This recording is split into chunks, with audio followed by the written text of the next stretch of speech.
Come on. Why do you arrest me? I do anything. Come on. Why do you arrest me? I do anything. Reinoud draait de nachtdienst met Fokke Jan. Hij wennet en werkt op Skilge. Maar hoeveel politiemeisjes ben je nou vannacht op het eiland?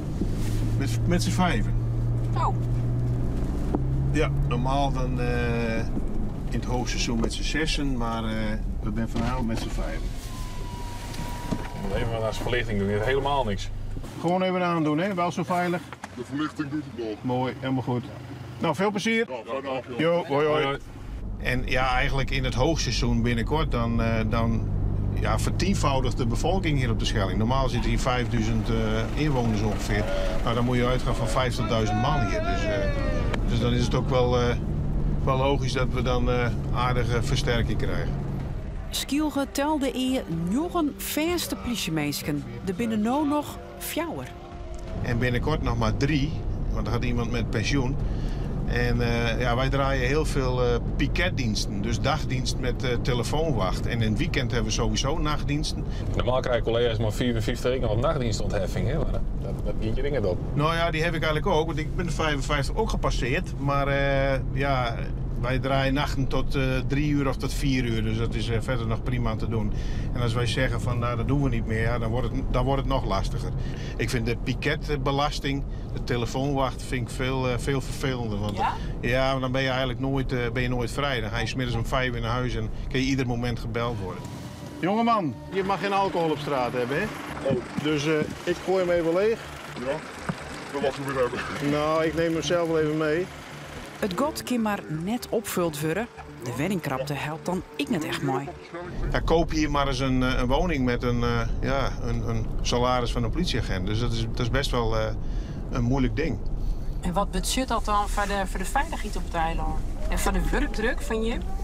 Ja, we hebben best wel casussen gehad dat we echt assistentie kregen. Er kwamen collega's vanaf de wal met een watertaxi hier naartoe. En ja, dan moet je even een situatie bevriezen of even jezelf terugtrekken. En dan moet je even goed een kopje erbij hebben. Er niet meteen inkletsen. En een autootje erbij, dat is er hier gewoon niet. Nee. Waarom naar het bureau? Voor een tosti? Reinoud van de politie te Schelling. Er was een collega, ik noem geen namen, die had een tosti gemaakt. En dat heeft voor rook gezorgd en voor de brandmelding. Oké, ja, slaap lekker. Hoi. Fokke Jan belt zijn vrouw wekker, die ik bij de politie werkt, om te vragen hoe het brandalarm er ik alweer kind. Ja, dat komt van een Lisbethse cheese, wat doet die tosti? Ja, heerlijk. En dan een melding. Nou, we gaan het zien. Nou, er schijnt een man in een café te zitten, dronken. Die wilde niet uit, wat vervelend. Nou, we gaan even kijken. Hoi. Goedenavond. Het gaat om een vrouw. Ze stapt mooi behoorlijk wat drank op een kroeg binnen en de eigenaar krijgt haar er net uit. Is dit die mevrouw? Ja. He told us you have drunk too much alcohol. Is it true? Ze had geen ID-kaart of paspoort bij haar. Jouwt geen antwoord op de vragen. Verder niks aan de hand, Ben? Ze beziekt het u te helje naar de camera. No. Why are you taking me? Because you have to stand here. And I want to see you. I want to see you. No. I want to see your passport or ID. Als ze valt bij het achteruit erin, valt ze op haar eigen telefoon. Zij denkt letter dat de politie haar telefoon stikken makken had. You have pressed my available things. No, you press.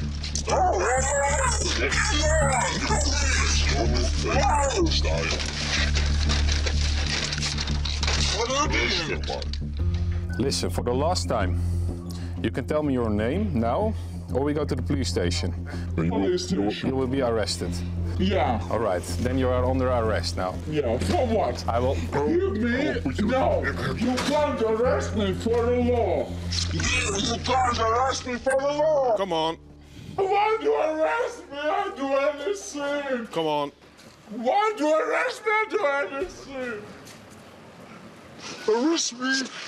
What's wrong with you? Reinoud en Fokke Jan besluiten haar mooi te nemen naar het bureau. Ja, I believe fucking shit, but there's no problem. Fokke Jan beziekt contact te krijgen met haar en de vrouw gerust te stellen. Ja? Okay, you trust me? You come with me? Trust me. Yeah? Okay? Come on. We go. Yes, we take him off when we're inside. Maak hem maar even los. Rustig. Be quiet, be quiet, be quiet. No problem. No problem. Maar goed, we hebben in ieder geval haar identiteit. Maar dan als we een telefoon geleiden, dan kunnen we haar met een mutatie ook weer de deur Zeker. Wat mij betreft wel. Ja. We zitten alleen even, ik kan een telefoongeleiding doen. We zitten ook even met een tolk. Nee, maar ik dacht, dit weer van die kopjes, die breken niet. Ja, wel dus. Shit.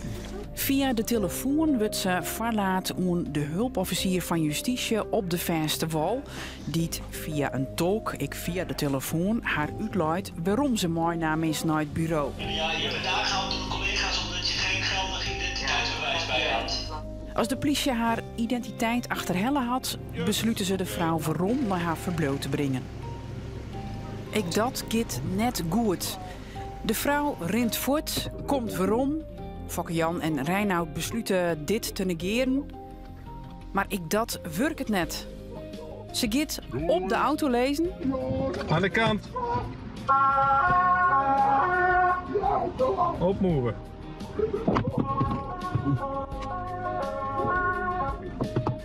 He did it for me. Sit down. Yes? He hasn't found Okay, sit down.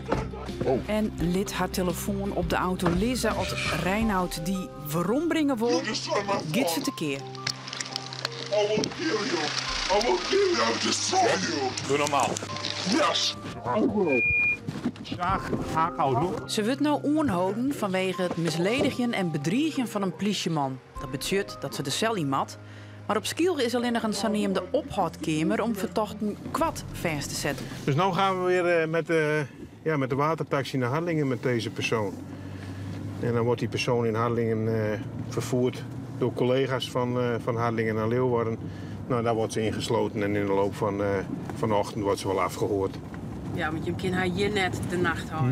Nee, we kunnen haar in dit geval niet hier de nacht houden. En, Daar is het net op inruchten of? Nou, daar hebben we het personeel ook niet voor. En we hebben de afspraak met de hulpofficier van justitie. Dan, die maakt de beslissing ook van breng de persoon of de verdachte naar de wal. En dan handelen we het in de loop van de dag handelen we het af.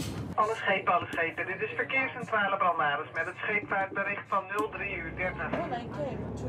Tijdens de oertocht had de vrouw nog iets wat, liek het op een paniekaanval.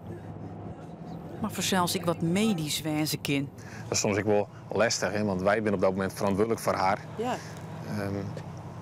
En dus we moeten haar goed in de gaten houden. Het is ook net niks, hè? Nee. Best opeens confronteren, best helemaal net helder van geest. Zit opeens op het wetter op een snelboot die naar de gevangenis brengt. Midden in de nacht. Midden in de nacht. Ja, dat is nogal wat. De orenduis komt de vrouw naar het bureau. Om opnieuw Reinoud en Fokke Jan te beschuldigen van het vernielen van haar telefoon.